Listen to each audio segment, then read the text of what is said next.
Hello hi friends, అందరికీ నమస్కారం. Lahari Venky creative ఛానల్కి స్వాగతం. ఈరోజు మనం ఈ వీడియోలో చాలా ఈజీగా అండ్ రుచికరంగా చికెన్ కర్రీని ఎలా తయారు చేసుకోవాలో చూద్దాం.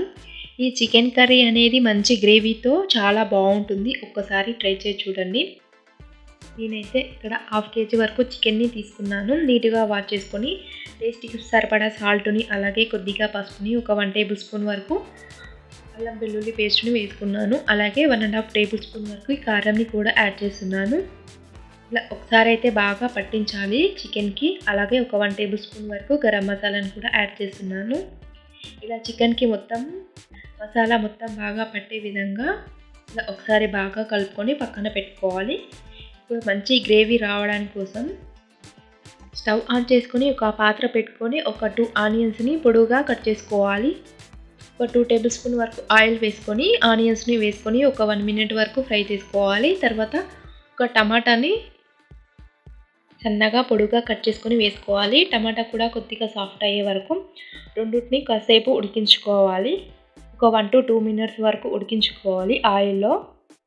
ఇలా టమాటాని అలాగే ఆనియన్స్ని ఉడికించుకోవడం వల్ల మనకు పచ్చిదనం అనేది పోతుంది. ఇలా ఒక 2 మినిట్స్ వరకు ఫ్రై చేసుకోవాలి ఆయిల్లో. ఇలా ఫ్రై చేసిన తర్వాత ఒక ప్లేట్లో పెట్టుకొని చల్లారిన తర్వాత మిక్సీ జార్లో వేసుకొని మెత్తని పేస్ట్లా మిక్సీ పట్టుకోవాలి. ఇలా మెత్తని పేస్ట్లా మిక్సీ పట్టుకున్న తర్వాత ఇప్పుడు అదే కడాయిలో ఒక 2 to 3 టేబుల్ స్పూన్ వరకు ఆయిల్ అనేది వేసుకోవాలి. మనం ముందుగా మిక్సీ పట్టుకున్న పేస్ట్ని ఇందులో వేసుకొని ఒక 1 మినిట్ వరకు ఇలా బాగా ఫ్రై చేసుకోవాలి. తర్వాత మనం ముందుగా కలిపి పెట్టుకున్న చికెన్ని వేసుకొని ఒక 2 మినిట్స్ వరకు బాగా ఉడికించుకోవాలి. మనం ఆనియన్స్ని, టమాటాని ముందుగానే ఉడికించుకోవడం వల్ల మరి ఎక్కువసేపు ఉడికించుకోవాల్సిన అవసరం ఏమి ఉండదు.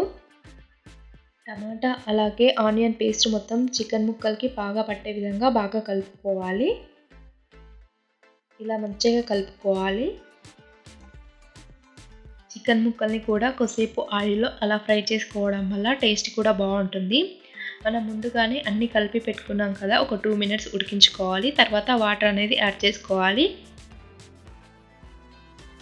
ఇలా వాటర్ అనేది యాడ్ చేసుకున్న తర్వాత కలుపుకొని ట్యాప్ పెట్టేసుకొని ఒక మీడియం ఫ్లేమ్ మీద 5 to 10 మినిట్స్ వరకు ఉడికించుకుంటే సరిపోతుంది.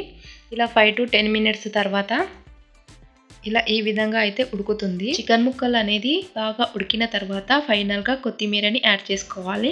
ఇంతే ఫ్రెండ్స్, మనం చికెన్ కర్రీ అనేది రెడీ అయింది. చూసారా, మంచి రుచికరమైన టేస్టీతో మంచి గ్రేవీ కూడా ఉంటుంది. ఇలా ఈజీగా చికెన్ని తయారు చేసుకోవచ్చు.